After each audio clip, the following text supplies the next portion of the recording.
Conakry, 17 juillet 2017. Bienvenue dans cette édition dont voici le sommaire. Sikouba Savani, c'est le nouveau directeur général de la RTG qui a pris officiellement fonction ce matin. Il entend imprimer un nouvel élan pour mieux qualifier les programmes de la RTG Coloma. Assemblée générale des jeunes chrétiens de Guinée, 4 jours de travaux pour passer au peigne fin toutes les questions liées au développement de la jeunesse. La rencontre a été sanctionnée par un mémorandum. Coopération Guinée-Bruxelles, 6 parlementaires guinéens viennent de prendre part à la 5e assise de coopération décentralisée. Objectif, développer des échanges d'expériences. Mesdames, Messieurs, bonsoir. Merci de l'attention et bienvenue dans cette édition. Le président de la République a reçu ce lundi au Palais Sékou Touré le vice-président de la Banque mondiale pour l'Afrique. Les entretiens entre professeurs Alpha Condé et Martar Diop ont porté sur le développement des secteurs de l'énergie et de l'agriculture. Salassi Keita revient sur les temps forts de cette audience. Le vice-président de la Banque mondiale pour l'Afrique au Palais Sékou Touré. Les entretiens entre professeur Alpha Condé et Martar Diop portent sur l'énergie et l'agriculture. Bref, toutes les questions liées à la vie socio-économique de la Guinée. Avec cette panoplie d'activités détaillées en profondeur au cours de cet entretien de plus d'une heure, le vice-président de la Banque mondiale pour l'Afrique a rassuré le chef de l'État de sa totale disponibilité à soutenir le gouvernement dans le but d'atteindre ses objectifs de développement. Il s'agissait de faire le point de la coopération entre la Banque mondiale et la République de Guinée.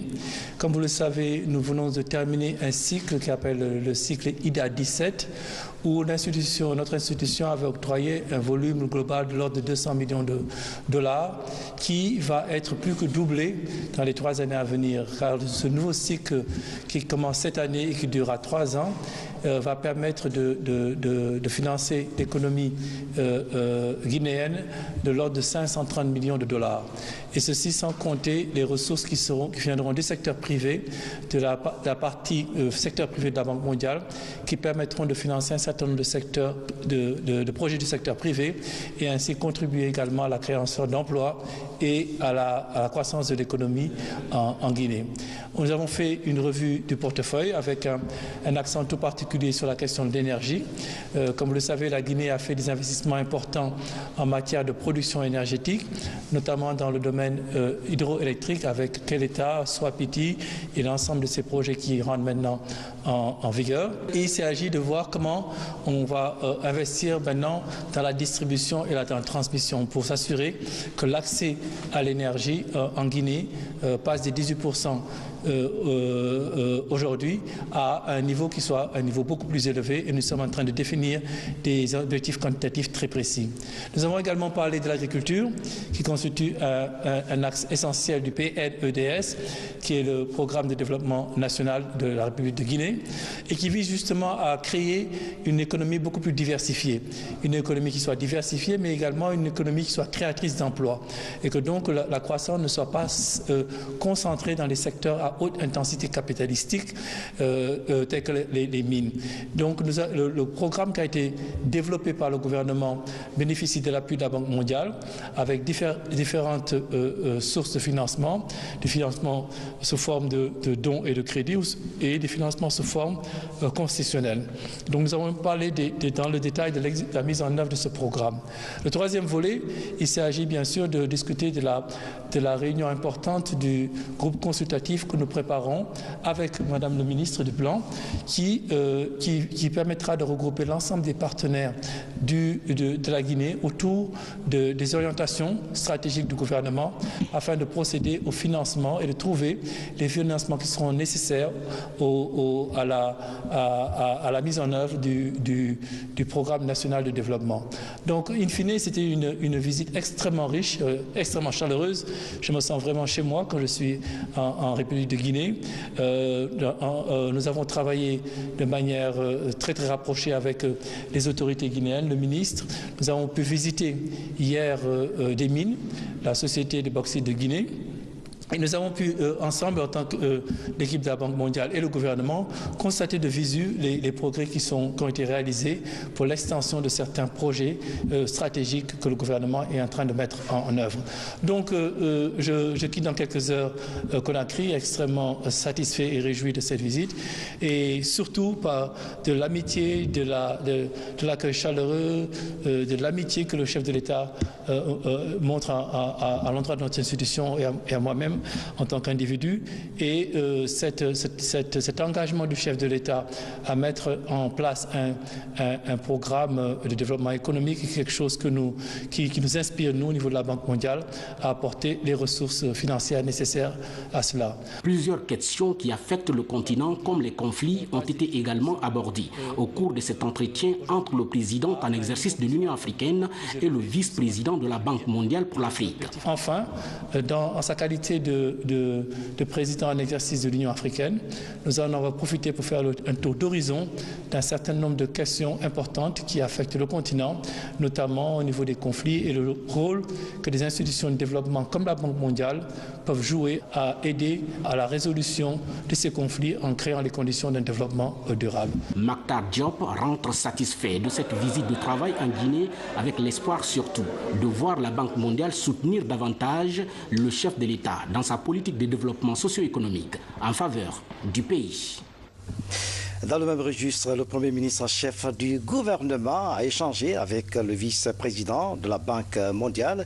Vous voyez donc en image, c'était en présence de plusieurs membres du gouvernement et du cabinet de la présidence de la République. L'objectif de cette rencontre était de développer les échanges dans le cadre de la stabilité macroéconomique.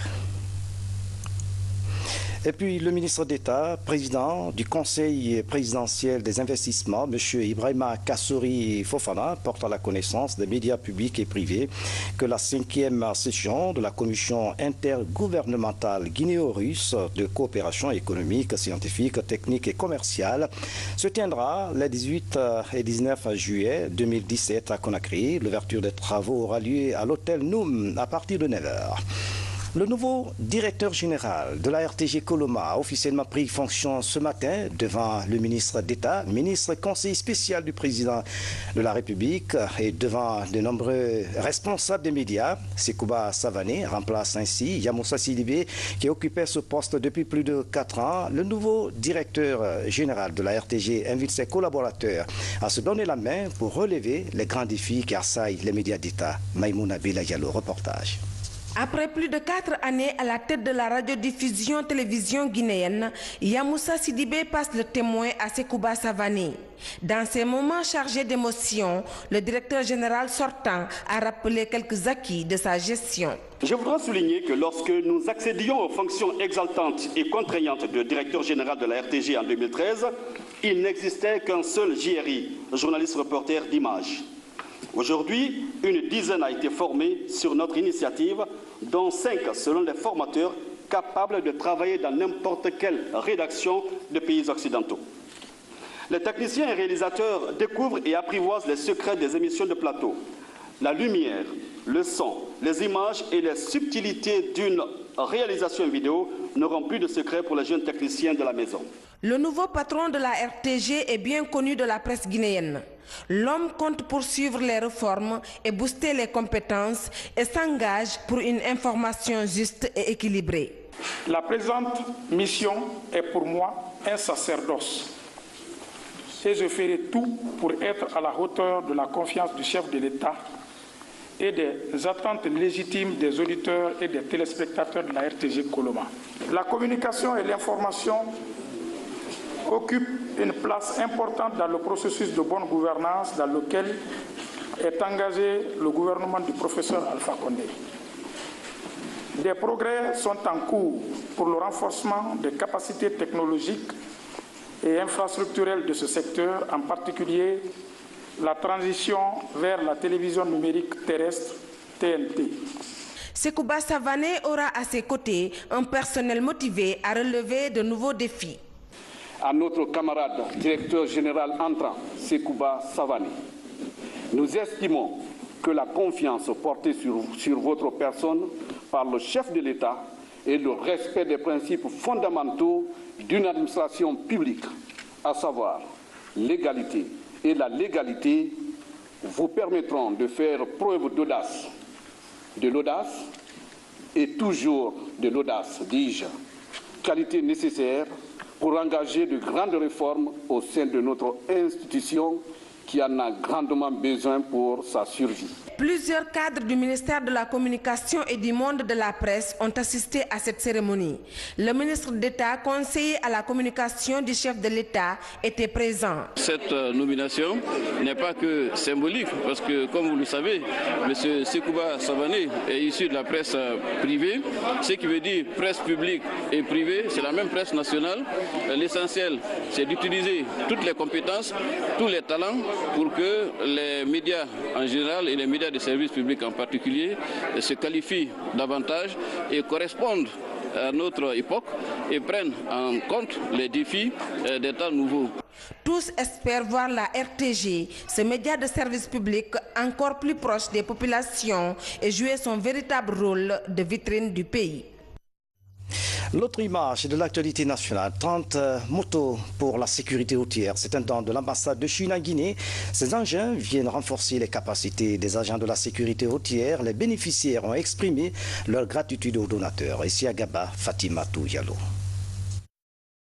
Dans sa mission de régulation de la circulation, la police routière est confrontée à des difficultés d'ordre logistique.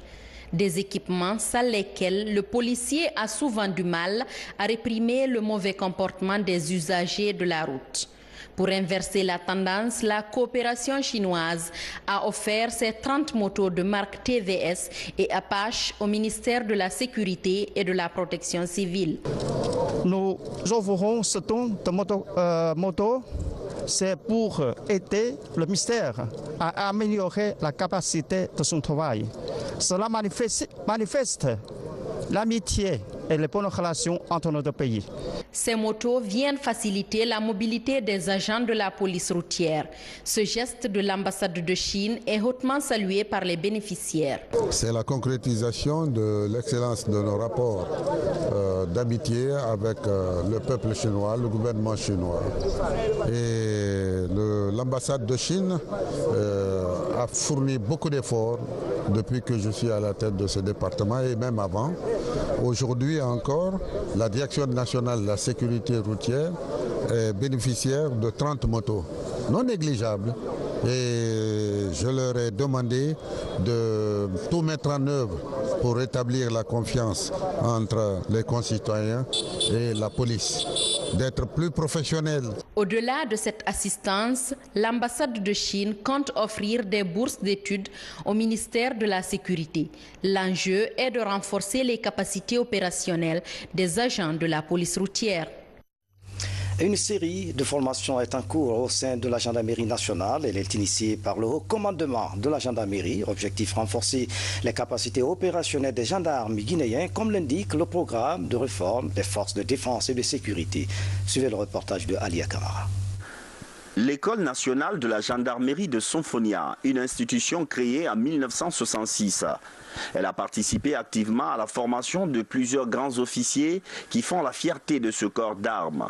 Depuis 3 semaines, l'école abrite 4 types de stages. La 16e promotion des officiers des polices judiciaires, la 4e des commandants d'unité de la gendarmerie territoriale, la 3e promotion du diplôme des qualifications supérieures et la 2e des directeurs d'enquête.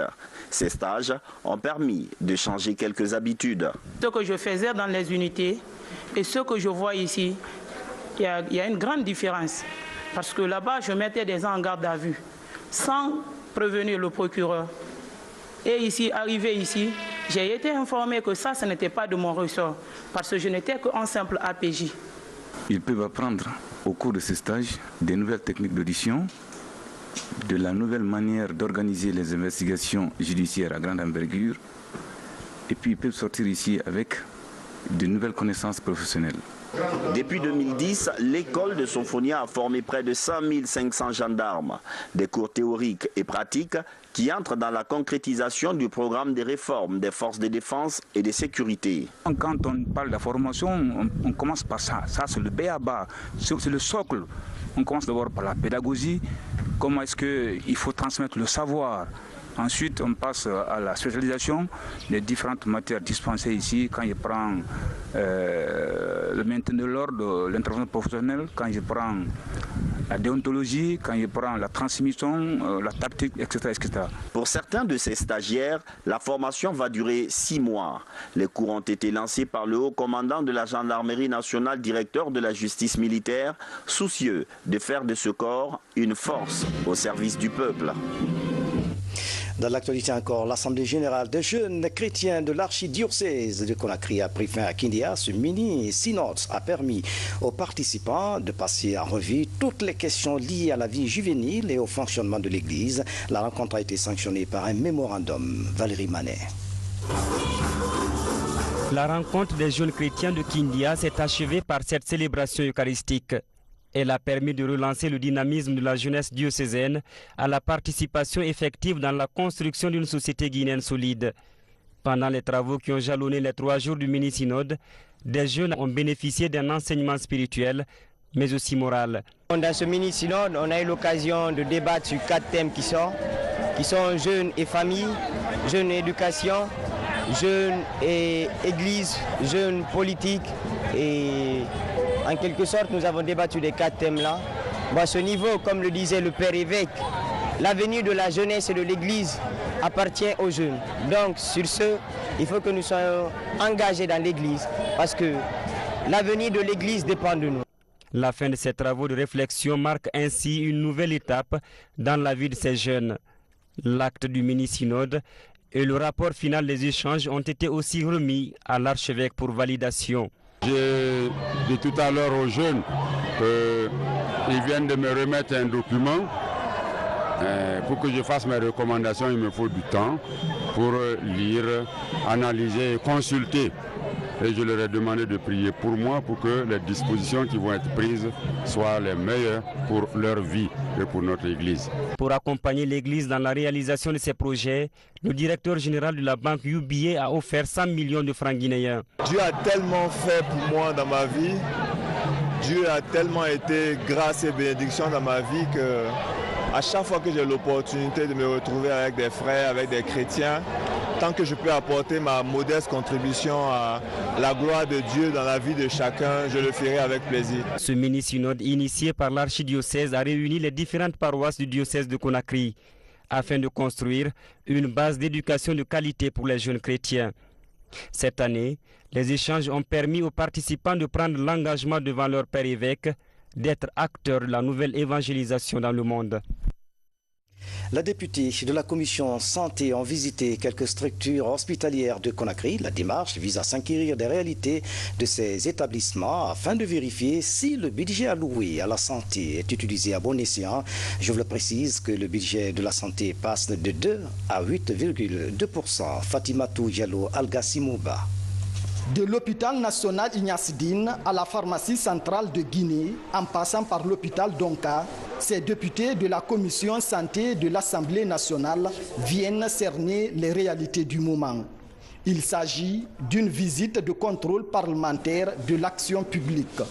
Auprès des responsables de ces structures hospitalières, les députés s'inquièrent du fonctionnement des établissements. Nous avons signé pendant cette session des lois beaucoup de dons, beaucoup de dons de pays tiers.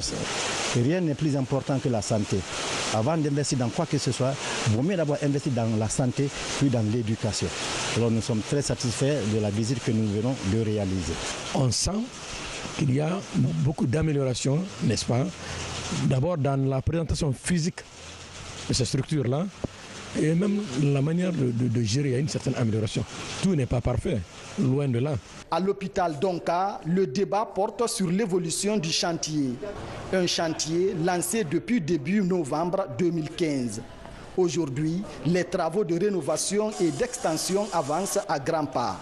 Ces travaux évoluent à un rythme accéléré parce qu'il y a un délai. Le délai contractuel devrait prendre fin au 31 décembre 2017.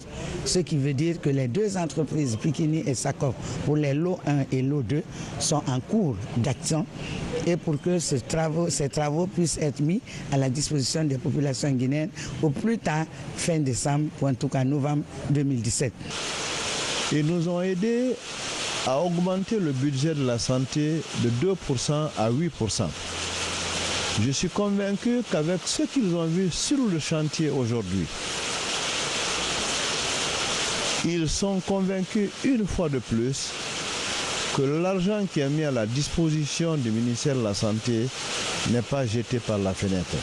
Ces actions des élus du peuple bénéficient de l'appui technique du projet HFG, Health Finance Governance, une ONG américaine qui se fixe pour objectif l'amélioration du système sanitaire des pays en voie de développement. Fini la 5e assise de coopération de Bruxelles. Les parlementaires guinéens ont pris part à cette édition qui avait pour objectif de développer des échanges d'expériences entre les responsables africains et européens. Les débats ont porté sur la coopération décentralisée. Ablé Diallo signe ce reportage.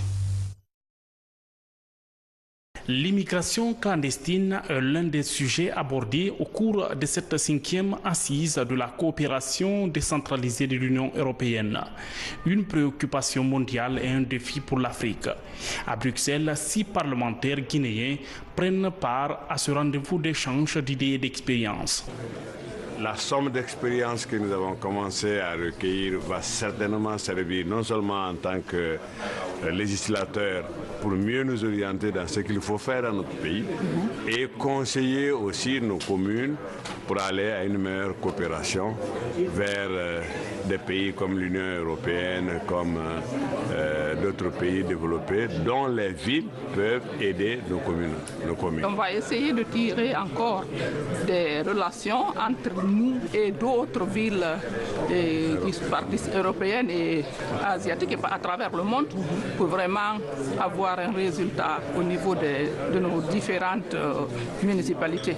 Cette initiative a pour but d'offrir aux pays en voie de développement des opportunités pour leur émergence. Une occasion pour les participants de défendre leurs projets de développement communautaire afin de décrocher leur financement. J'espère que pour les prochaines assises, qu'il y ait plus de monde qu'il y en a eu aujourd'hui. Et j'espère que les projets avec lesquels ils sont venus sont des projets bancables, des projets qui pourront faire la différence à nos concitoyens. Donc j'espère que leur raison d'être ici à Bruxelles portera fruit.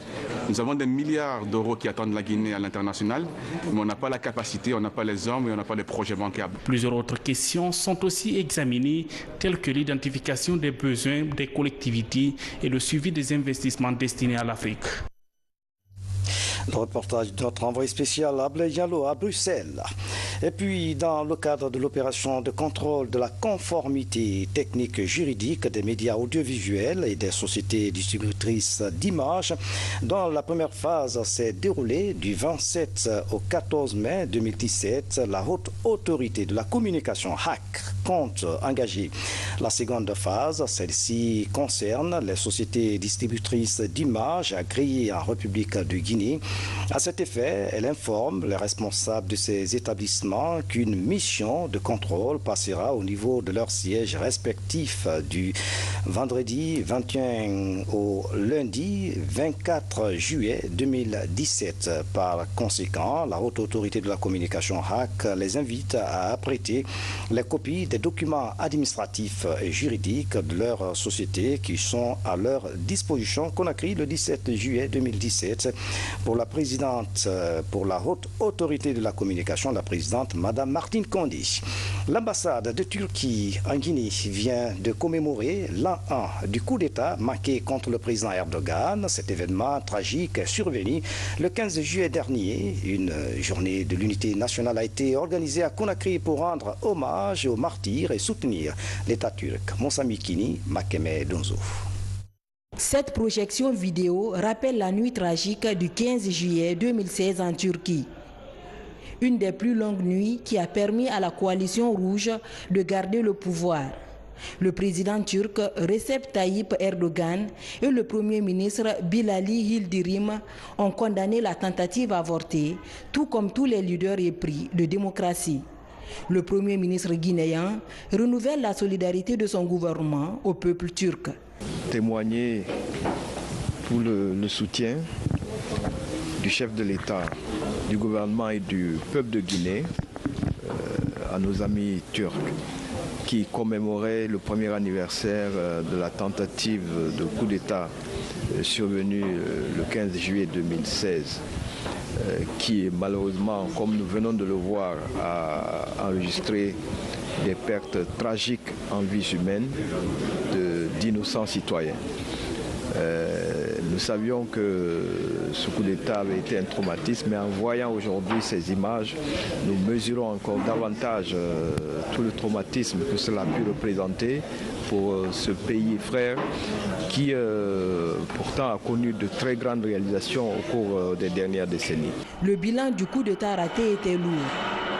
238 personnes tuées, 2190 blessés notifiés et de milliers d'interpellations.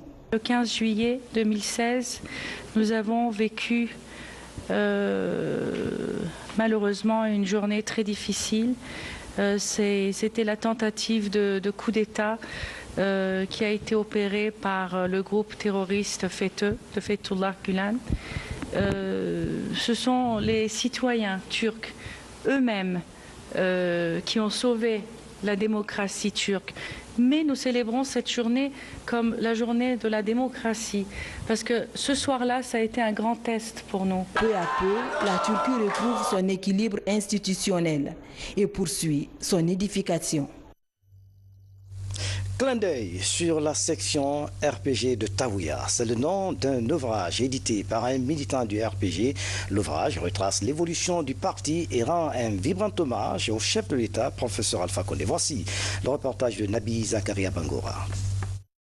Boundiala Djoubaté est secrétaire administratif du RPG à Kanciel à Taouya. Ce tête ingénieur dans les industries de bois a servi à l'usine de panneaux à Sérédou en qualité de chef laboratoire avant de prendre sa retraite.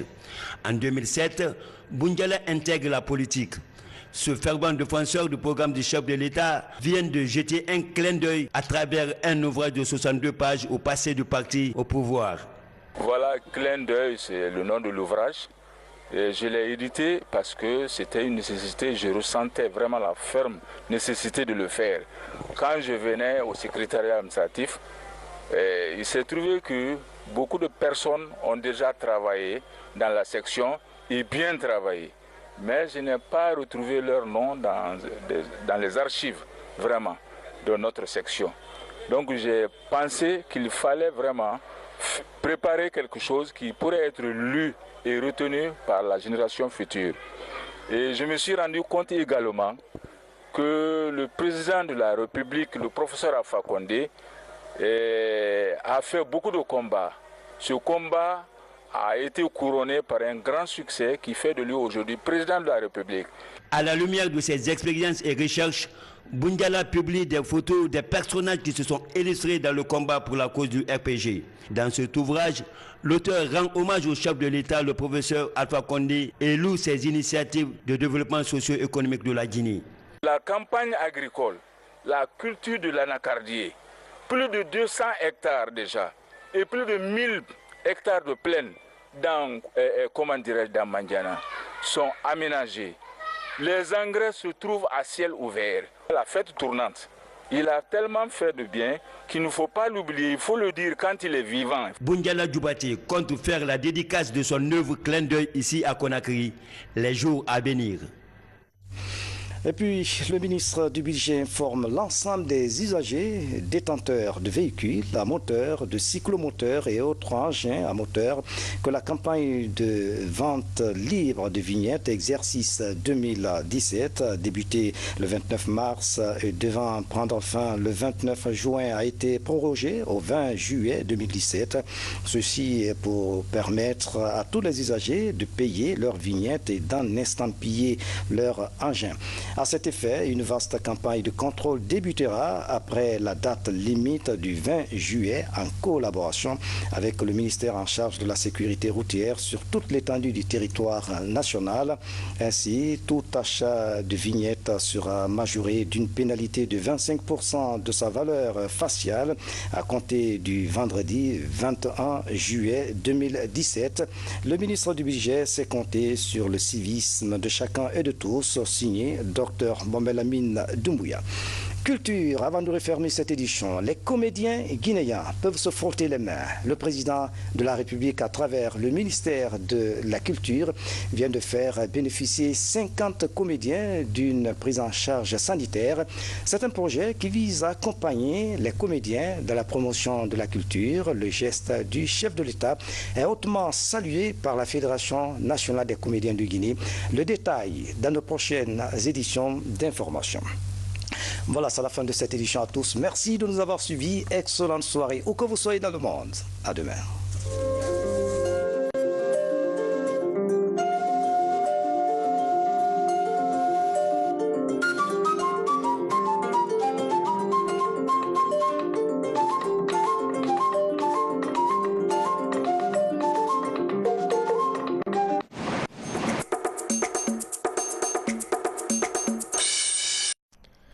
La passation des charges, une tradition qui scelle la continuité dans l'administration. Après plus de 4 années de service à la tête de la radiodiffusion télévision guinéenne, Yamoussa Sidibé passe le témoin à Sekouba Savané. Dans ces moments chargés d'émotion, le directeur général sortant a rappelé quelques acquis de sa gestion. Je voudrais souligner que lorsque nous accédions aux fonctions exaltantes et contraignantes de directeur,